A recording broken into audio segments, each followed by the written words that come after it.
Welcome back to the 7 Domains of Women's Health. I'm Katie Ward, nurse practitioner and professor at the College of Nursing at the University of Utah, and I'm co-hosting the 7 Domains of Women's Health podcast. And I'm here again with my friend, my teacher, and longtime host of this podcast, Dr. Curtly Parker-Jones, who's a reproductive endocrinologist and a professor in medicine at the University of Utah. We're in the middle, right in the middle of a series on the 7 domains of stress. And in this episode, we're focusing on the intellectual domain. Within this intellectual domain, we wanted to really talk about how education and stress interact. And I wanted to talk a little bit about health literacy as well and how education affects that. So relevant to today's discussion, Curtly and I have both been educators for a long time. Curtly, how long have you been in this education endeavor? Oh gosh, it's been a long time. And Katie, I really hope that when I was your educator that I didn't stress you out. It was a good stress. Yeah, thanks a lot. Okay, for me it's been 50 years and more intensely for 40 years. And I've seen the stresses for students change in ways that I had to come and understand better, and their reactions to educational demands change. So their responses to stress have changed really dramatically over the last 15 or 20 years. And it's working for me as an educator, now mostly a former educator as I'm retired, and trying to think of how to help them manage their stress. Yeah, and I'm in an interesting situation. I've been an educator. I've been teaching at the College of Nursing I just passed my 24th anniversary here. Wow. Oh, yeah. Yeah, you. Nursing's kind of interesting because it's probably one of the few professions where, and this is actually changing, but when I was up and coming in nursing, like you got your initial nursing degree and went out and worked in the world. And then if you wanted to go on in the profession, once you had some experience, then you could apply to come back.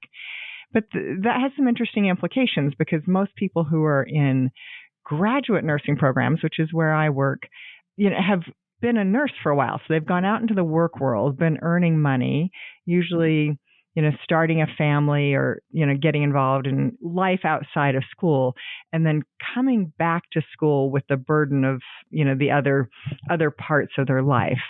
Nursing has some unique pressures for the graduate program in particular. Oh, absolutely. I mean, the mature, what we used to call a mature student in medical school, you can't have another job, and people sometimes do.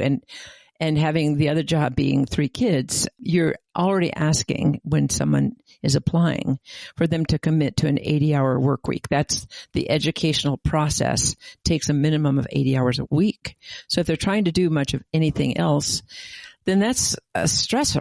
And if they're trying to get by on less than 80 hours a week in terms of their going to class, which is not nearly very much, but then actually learning and processing, they're either going to sacrifice how much they learn or they're going to sacrifice somewhere else.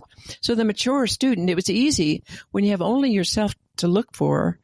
That's great. But if you have someone who's come back from the work world or come back with a family or come back with financial needs to work outside medical school, that's a toughie. Yeah, it really is. And so that's a thing I've been aware of it both as an educator and also because I've lived that as a nurse and then going back to school to further my education. For people, thinking about going back to school or thinking back on their education, I mean, we certainly have some data that getting an education and beyond that, a graduate education can be a buffer against some stresses. And I think that's the reason we, save for our kids' college funds and our grandkids' college funds and dream of that, that more education is likely to lead to being in a place where you have better problem-solving skills and better coping mechanisms. You may go to college and make lifelong friends through your affiliations with teams or clubs or the Greek system or something like that. And so all of those things can be buffers against the rest of your life stresses. And certainly, higher education may lead to a higher income, and that's going to reduce some financial stress in life. More educated individuals might have better health literacy, leading to improved health behaviors and potentially lower stress as a result of that. Yeah, I'm going to step in here, though, and just remind listeners whose kids may or may not want to go to college that what we used to call the trades, if we look at becoming an expert journeyman in either carpentry or electrician or plumbing, or those have an educational process, and then they often have an apprenticeship process.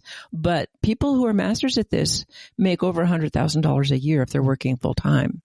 So it's not only, the process of being educated doesn't have to be the classic 4-year college education. There are many educational programs for some of what we call the trades. I would call it the skills. And those are people who do very successfully. They often are their own bosses, or they can work with a group. We're talking about a college education now, but there are other ways to be educated and make very good income and learn about the ways of the world without having to go to college. Absolutely. I mean, I often recommend to up and coming nurses that they, think about finding the easiest path to getting that license and then making an investment in lifetime education, because it makes sense to get, to not get too deep into debt. Oh, absolutely. That's one of those stressors caused by, a pursuit of an education. Yeah. And I also think for young men, and this is a podcast about women, so we won't go too deep into this, but, for a long time, like they would inherit the family business or the family line of work. And girls weren't getting educated at all. Their job was to be a wife and mother. I think that there is something in this century for both, young men and young women of the world is your oyster, right? You can be anything. And that paradox of having too many choices. What do they say? FOBO, FOBO? Yeah. Fear of a better offer. Fear of a better offer. Well, yeah. And I find students really very stressed. And I say, just pick one. It may not be perfect, but give it your best. And then you will find a branch point that will say, let's go this direction, and you'll take it. So it is okay. Just try one and do it well. I mean, the sad truth is that physicians, dentists, veterinarians historically have had higher levels of suicide than the general population, although there's some evidence this is improving. But I wonder if you make that decision very young, that you're going to go into one of these kind of high paying fields. And so it's competitive to get in, and you have to perform well for a very long time in a training period. And then you get out and maybe it wasn't what you wanted to do, but you feel pretty stuck, that you've become a doctor and you've specialized in, your one aspect of healthcare. And, after all this investment, you discover you're not so happy there. Do you think that plays into it at all? Well, that could be. I think it's a combination that physicians, dentists, and veterinarians have access to very potent drugs. All these specialties can be high demanding and can be stressful. And if you have access to very potent drugs, you might end up using them to, get yourself going or to bring yourself down. And that is a spiral that spirals down. So of the many and unfortunate people I know who have committed suicide, I won't say it's many. And it's not women, surprisingly. It's all been guys I've known. They were using alcohol and drugs or drugs to deal with the stresses in their life. And that's how they died. I don't mean that if they didn't have access to very potent drugs, they might not die. But they're also a group of people who don't think you can tell them anything. Yeah. And there's some shame and risk if they're already taking drugs to reaching out for help, because if any of these folks are known to be taking drugs, they can lose their license.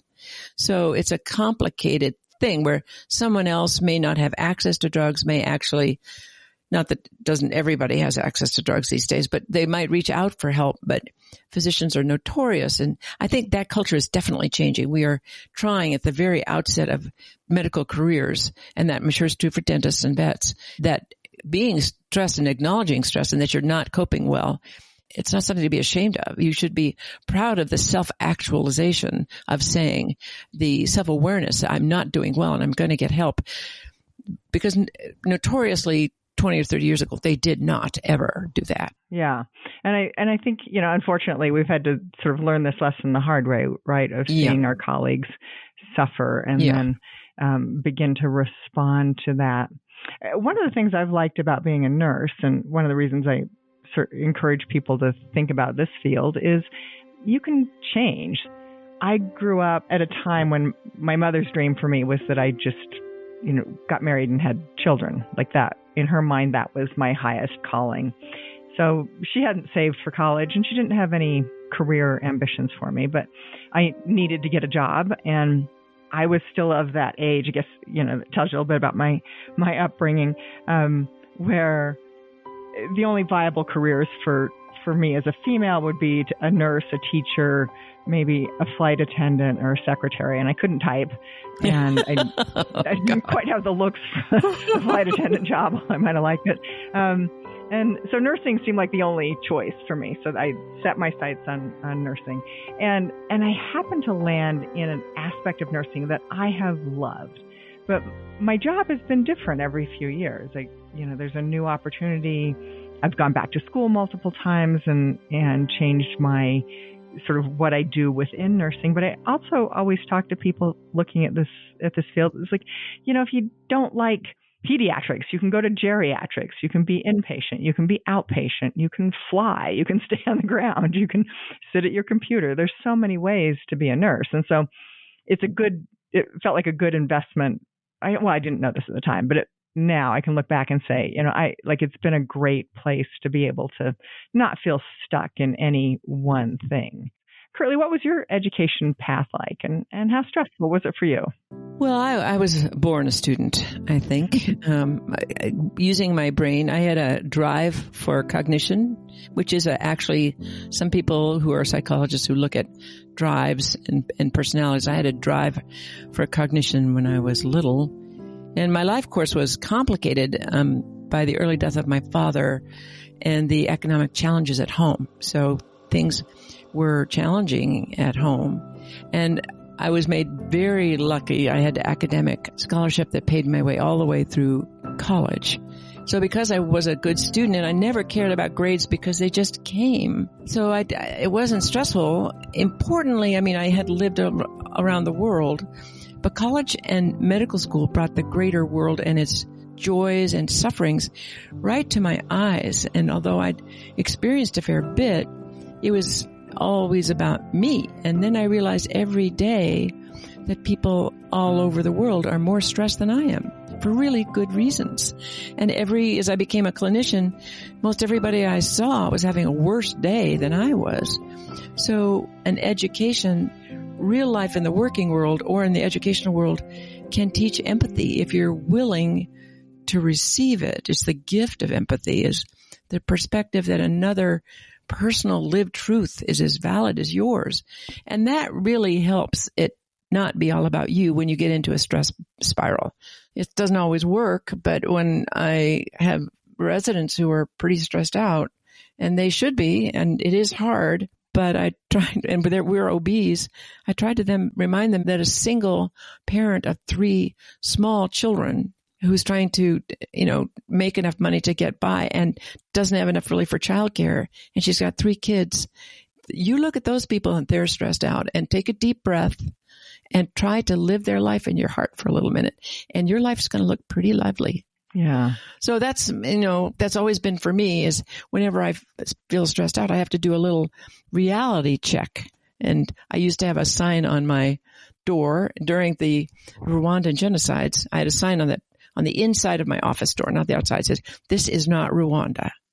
So when people would want to come in and talk to me, when they closed the door, there were 2 signs. And one is from Abraham Lincoln, who said, "I have come to the conclusion that people are just about as happy as they allow themselves to be." And number 2 was, "This is not Rwanda." Now that may be a little cruel, and I wanted to be empathetic to this young person's stress because their lived experience is as valid as mine. But boy, oh boy, there's some people out there in the world who are having a hard time. Yeah.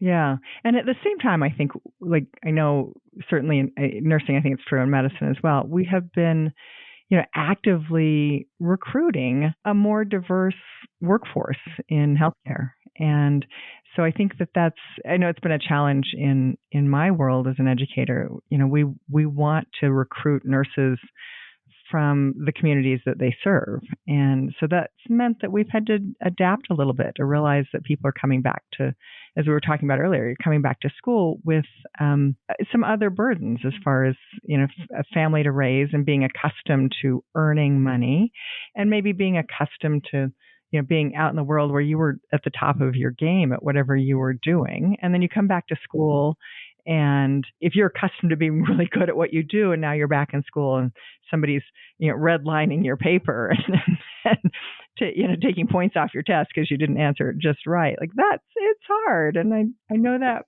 personally. I think medical school can be rather profoundly infantilizing if someone isn't able to sort of grasp a hold of who they are truly and what an apprenticeship is really all about. And if you feel infantilized, it may feel that way. And we're not always so good at helping people raise up in their lack of knowledge and their lack of experience and their lack of skills. How do you help people not feel like infants when they truly are professional infants, even though as adults with a phenomenal background of their own, but in this world, they are like children.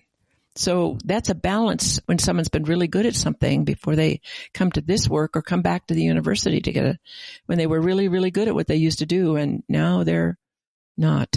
Yeah, I think it takes some careful, as you were talking about, some empathy and some careful thinking and understanding, taking a minute to put yourself in their world. Yeah. When you were training, did you feel like you developed any particular problem-solving skills or things that helped you manage your stress? Well, not so much when I was training. I mean, training is just being all in. And luckily, although I was married, well, for most of my training, I wasn't married. I had my now husband was my live-in boyfriend, and he had to get used to being ignored, or it was too bad for him.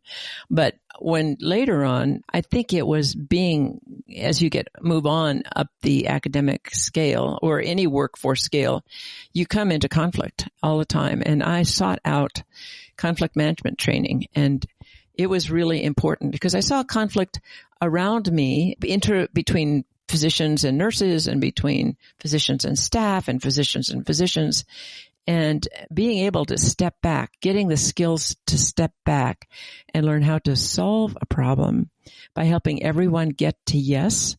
I think people often think that the pie is only so big, so if you get more, I get less, or everyone's it's yes, it's you or me, it's yes or no. And in fact, good problem solving for yourself, your own self, and for others is understanding that the pie can be made bigger with good problem solving. There are more goodies out there to divide up, and it's not always so clear that it's yes or no. So the core of being a good physician, I think, is exactly that. I may have my ideas about how things can go, but it's not about me. I'm the purveyor of information, but how it's sorted is by the patient. I think conflict resolution helped me look more carefully and listen more carefully to what my patients were saying.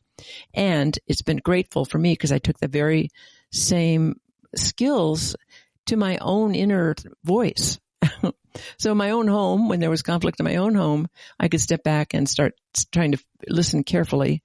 And then when I have conflict, when I have stress in my own head, I say, can I believe this voice inside me? I mean, I'm feeling stressed out because I'm hearing this version of the world that I'm in and this version of me. Is it true?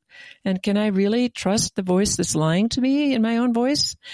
And I think that conflict resolution really helped me deal with my own stress, me deal with, how to help things be smooth in my family and at work. Really useful. Yeah. Maybe that'll be my next education. I tend to be pretty conflict adverse, I think. Oh, me too. Me too.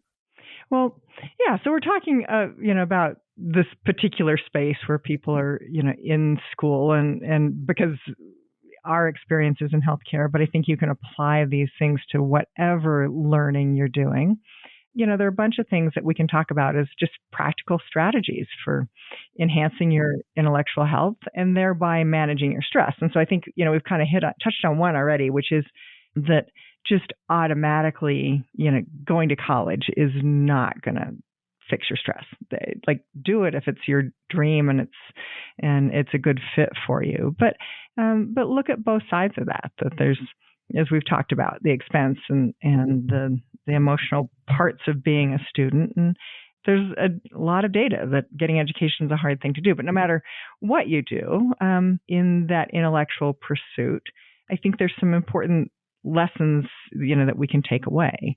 One is, and it's something that comes up in the research around, students and stress, is self-efficacy and self-awareness. That those are skills that help you manage the stress of anything, education or training. Time management, and that's probably the biggest lesson that I've been learning, is just how to look at my day and figure out what are the hours in the day when I'm most productive and what are the hours when I'm not, and that's where I'm going to put sort of more my leisure activities, but making sure I have time for those leisure activities. And that just really kind of looking at my day and saying, okay, I need the leisure and I need to get this work done. So how am I going to balance that? And maybe even keeping a little log of where you are spending your time. If the average, adolescent and young American is spending 5 hours on their phone on social media or something, some number, like Katie, you might know that number better than I do. But between TV and social media, TV maybe for older people and social media for younger people, it soaks up. And not that these aren't good stress relievers to just mind numb yourself into something, some great TV show or a sports show, but it takes time to do all that. Yeah. And that's where I think, it's an exercise of looking at your day, your week, your month, and kind of saying, all right, I've got to spend a certain amount of time sleeping. That's really important to get your sleep. And you've got to spend some time exercising. That's also really critical to stress management. So I think it is worth the investment in, mapping that out and saying, here are my 24 hours in a day. Like, I'm going to commit to sleeping and exercising. And then what I've done is look at my day and said, well, I'm most productive early in the morning. So that's going to be when I'm going to do my high thinking kind of work. And as the day wears on, then I become a little bit less effective at things that require my best brain, but then that's a good time to exercise. And that's when I know I can unwind, that I get a little bit of TV time or screen time in the evening. Other people are kind of night owls, and they're, that might be their best work time. And knowing your chronotype, we did a 7 domains of chronotypes. Yeah. And it's worthwhile knowing whether you're a morning person or an evening person. And most people, without doing any fancy testing or doing a questionnaire, most people know that they get up early or they stay up late. And if it's not related to a job, and understand that you're most effective either whether you're taking a test. Unfortunately, tests are often on someone else's schedule, but when is your brain the best? It turns out what you eat affects what your gut is doing. It really affects your brain's happiness.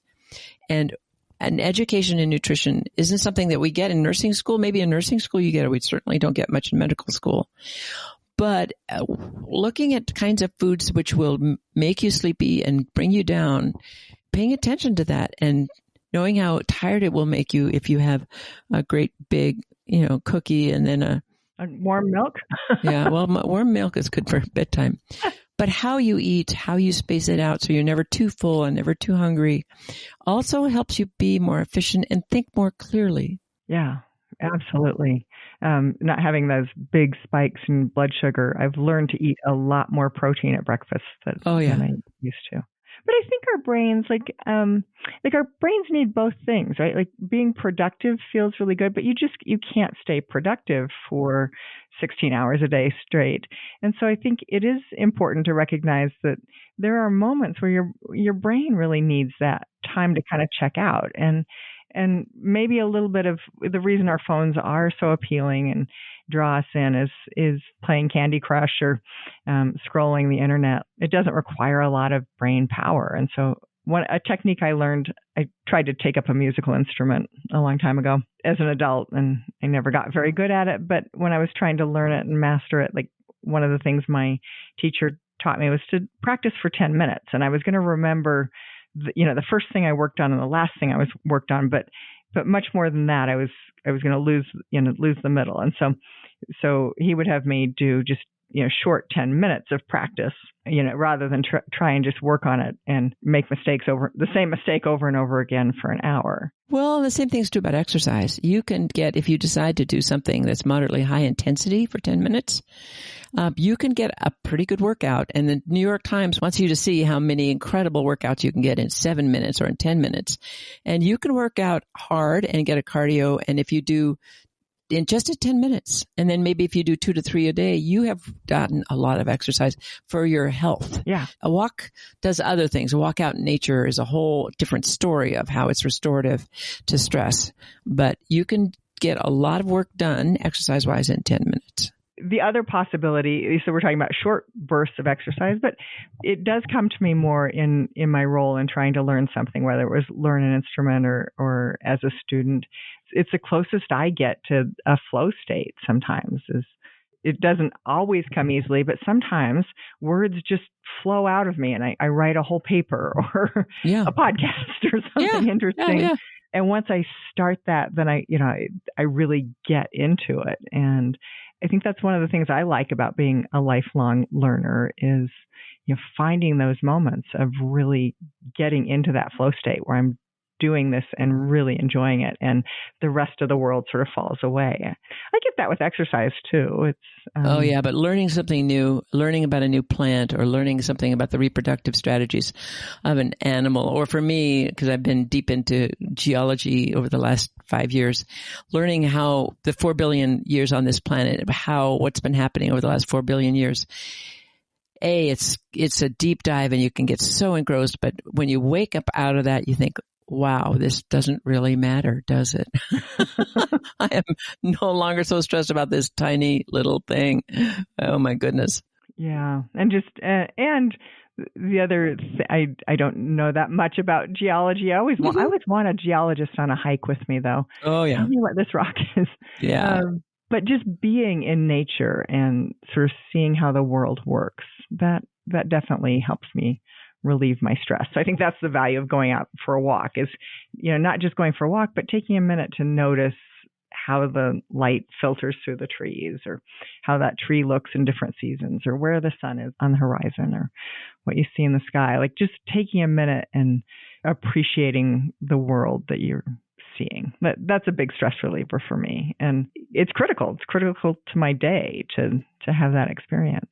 In the education world, I think we know there's research about this, that for students, feeling like you belong is important. And I think that has been something that's been a little cracked through the pandemic because we've really retreated into our own spaces and the internet and the screens has filled up some space.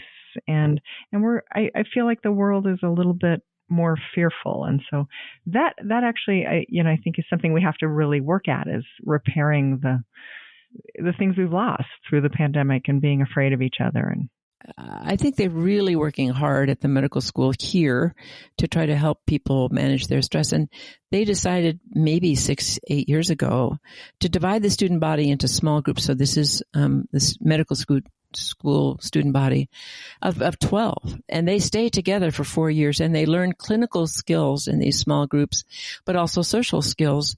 And they meet once a week. And when I would help out with one of these groups, the students would start a session with check-in. Mm-hmm. So they knew, I didn't suggest this. Are you kidding? I'm a boomer. I don't do that. But they were wonderful because they say, okay, let's check in. It's an open mic time where students can talk about their stresses with people they know who are going through what they're going through and will be at their side for 4 years. They can share their stresses and how things work to make them better. And a burden shared is a burden halved is what and that is so wonderful in terms of making a big, sometimes impersonal medical school process become very personal, and you got your own made for in-group. You can create your own in-group, of course, but making one that's an small educational community with a steady mentor at the top or at your side, maybe not at the top, has really been fabulous. Yeah. And you mentioned something, you're a boomer. That's a thing I know we've been working on a little bit in nursing is thinking about what are the strengths. And I actually get the different groups. I can't remember who's who. So that's not always a good classification system for me, but I am aware that that I came up at a time when life was a little bit different. And I think it's an effort throughout the world that we live in. And maybe that's the reason we classify students by their millennial or boomer Xers or what. But I can never remember where the boundaries are. Yeah, I can't either. And I'm not sure how, I always self-identify myself as a boomer, but I think now with the diversity that we're seeing in the educational spaces, we need to take each person as themselves, because you can't call someone whose families are refugees, this is the first kid going to college. You can't call them a millennial, because their whole life experience is not millennialoid. It's different. So I'm committed to meeting every student where they stand and not their age. Yeah. And I think at the same time, I think we have to really be aware that, in certain fields, stress is still greater on female students and anybody that comes from various minority backgrounds, whether it's racial, ethnic, financial, or gender diverse or LGBTQ. These are groups that are have a different experience than you or I, and in building that community to make sure that that we're reaching out to everybody and finding safe spaces for everyone. And that's felt challenging, especially in the last couple of years, at least where I work. Oh, well, what are we going to do about this, Katie? For people, wherever you're employed, a lot of larger employers and even smaller ones have an employee assistance program. That's always a place where I encourage people to at least start, is with check their human resources and see if they have an employee assistance program. Because these are often it's not your company that's doing this; it's outsourced to a bigger company that includes counselors and mental health professionals, and they are really expert at helping people through short-term stresses, divorce, job changes, financial troubles, substance use. So that's always a great place to start. That may be a free benefit to people who are employed in the community. And every university and college has in their student life or student resources building, they have people specifically to help students who are really struggling with stress. So, and we've invested a lot in ours, especially post-pandemic, recognizing that was a unique stress on everybody. And I think that the services have really been strengthened, and you can see that in the university. They've been making a big investment into mental health, and that includes just stress and burnout. So those are important things to recognize. One of my favorite books is a book entitled Burnout by Emily and Amelia Nagoski. It's specifically aimed at women, but so is this podcast. So I'm going to give them a shout out, because I think that's a nice book about stress and how that affects you in how you present in your life and feeling burned out. It has a nice workbook with some exercises. So hopefully those are some helpful suggestions here from the 7 domains of women's health and this particular intellectual domain of stress. Certainly, if you haven't listened to the rest of the series, we hope you'll take the time to listen to those. You can binge all 7 or take them one at a time. And you can find the 7 domains of women's health wherever you get your podcasts, or we've got our own site that is women's7.com. Curly, thank you so much for talking about this with me. And thank you, Katie. And having you as a teacher has been one of the great privileges of my life. And having you as a student has been one of the great successes of my life. So there you go. Hang in there, guys.